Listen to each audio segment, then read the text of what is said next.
ایک کلاکار تھا امریکہ کے اندر، اس نے جب غزہ پر بمباری دیکھی تو کہنے لگا غزہ والوں کو تو سب کو گولی مار دو، ختم کر دو، گولی مار دو، ان کو ختم کر دو ساروں کو۔ اس کا جلال، جب امریکہ کے اندر اس کا کوٹھی جلی نا، کروڑوں روپے کی جب اس کی کوٹھی جلی، جب اس کا گھر جلا، اور کتنے ہی ستاروں کے گھر جل گئے، تو روتے ہوئے نظر آئے۔ آپ نے دیکھا امریکہ کے اندر ابھی آگ لگی، کیلیفورنیا، لاس اینجلس اور آس پاس کے علاقے، اور بہت بڑا نقصان، لاکھوں کروڑ روپے کا نقصان۔ اب کچھ لوگ تو یہ سمجھ رہے ہیں کہ طوفانی آندھی چلی، آگ لگ گئی۔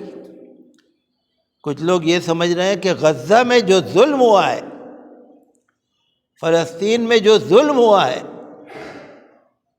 جو شیرخوار بچوں کو، نومولود بچوں کو، معصوم بچوں کو، بے گناہ عورتوں کو، بے گناہ مردوں کو، عوام کو بمباری کر کے جو ہلاک کیا گیا، یہ ان مظلوموں کی آہ ہے۔ اللہ کے نبی صلی اللہ علیہ وسلم نے فرمایا کہ مظلوم کی آہ سے بچو۔ مظلوم کی آہ کا مطلب یہ ہے کہ اگر کوئی بیچارہ غریب آدمی ہے نا، آپ ہیں طاقتور، وہ ہے غریب آدمی، آپ اپنی طاقت کے نشے میں کسی کے پاس ظلم کر رہے ہیں، آپ کر سکتے ہیں ظلم کیونکہ آپ کے پاس طاقت ہے، وہ بیچارہ آپ پر دوبارہ پلٹ کے حملہ نہیں کرے گا، بدلہ نہیں لے گا، آہ، اس کے دل سے آہ نکلے گی، آہ۔ اللہ کے نبی نے فرمایا مظلوم کی آہ سے بچو۔ حضور نے یہ نہیں فرمایا مظلوم کے حملے سے بچو، مظلوم کی بد دعا سے بچو، یہ نہیں فرمایا، فرمایا آہ سے بچو۔ جب کسی کو تکلیف ہوتی ہے نا، دل سے نکلتی ہے نا آہ، تو حضور نے فرمایا غزہ کے اندر، آپ دیکھیے غزہ کے اندر کتنے لوگوں کی آہیں لگی، کتنے لوگوں کی آہیں لگی۔ ایک کلاکار تھا امریکہ کے اندر، اس نے جب غزہ پر بمباری دیکھی تو کہنے لگا غزہ والوں کو تو سب کو گولی مار دو، ختم کر دو، گولی مار دو، ان کو ختم کر دو ساروں کو۔ اس کا جلال، جب امریکہ کے اندر اس کا کوٹھی جلی نا، کروڑوں روپے کی جب اس کی کوٹھی جلی، جب اس کا گھر جلا، اور کتنے ہی ستاروں کے گھر جل گئے، تو روتے ہوئے نظر آئے۔ تو یقین ہے، ہمیں تو دیکھیے یقین ہے، مظلوم کی آہ سے بچنا چاہیے۔ تو ہمیں ہر وقت، لوگ نہیں سمجھتے تو نہیں سمجھتے، لیکن ہمیں یہ سمجھنا چاہیے کہ آج جو پریشانی آ رہی ہے نا، کہیں نہ کہیں وہ ہمارے برے اعمال کا نتیجہ ہے۔ تو آپ نے دیکھا تھا نا، جیسے آپ نے دیکھا تھا، یہ بڑی آزمائش آئی تھی ساری دنیا پر، بڑی آزمائش،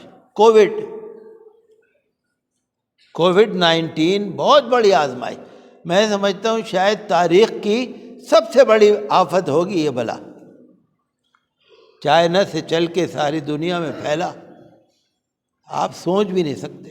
آپ کو یاد ہے نا 90 دن کا کرفیو لگا تھا، دن رات کا، کتنی آفت آئی تھی امریکہ میں، ملکوں میں، یورپ میں، ہر جگہ ہاہاکار مچی ہوئی۔ اور اللہ کا کرنا یہ ہوا کہ اس زمانے میں لوگوں کو یہ بیماری پھیلی بھی بہت اور لوگ مرے بھی بہت،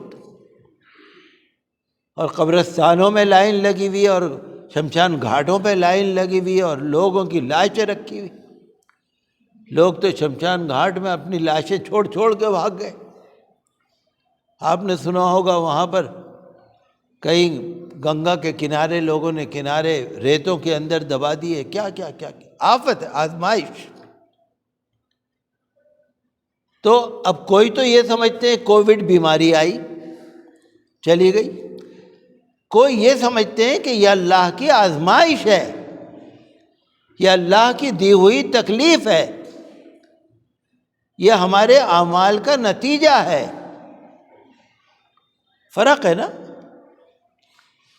جنہوں نے خالی بیماری سمجھا انہوں نے بیماری سمجھ کے گزار دیا، مر گئے، جی گئے، لیکن جو اللہ کے نیک بندے ہیں انہوں نے یہ سوچا کہ واقعی